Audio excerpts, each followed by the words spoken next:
আসছি পরবর্তী খবরে। বিজেপি উদ্দেশ্য প্রণোদিতভাবে মিথ্যাচার করে ধর্মীয় বিভাজন করছে। খেজুরির ঘটনায় বিরোধী দলনেতা শুভেন্দু অধিকারীর তোপ তৃণমূল নেতা কুণাল ঘোষের। খেজুরিতে যেটি হয়েছে সেটি হচ্ছে কিছু লোক জানে বিজেপি গন্ডগোল করবে, তাই আতঙ্কে কিছু লোক বাড়ি থেকে বেরোননি।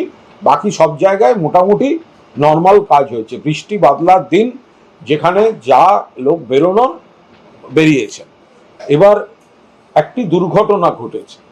হিন্দু মুসলমান সব ধর্মের ছেলেরা একসঙ্গে উদ্ধার ত্রাণে ছিল, সবাই দেখেছেন, ভিডিও বেরিয়ে গেছে। সেখানে যদি বিজেপির মনে হয় যে তার মধ্যেও তারা একটা সম্পূর্ণ কাল্পনিক উদ্দেশ্য প্রণোদিত পরিকল্পিত মিথ্যাচার করে ধর্মীয় মেরুকরণ তার সঙ্গে মৃত্যুকে জড়াবে, স্থানীয় মানুষ সেগুলো বিশ্বাস করছেন না।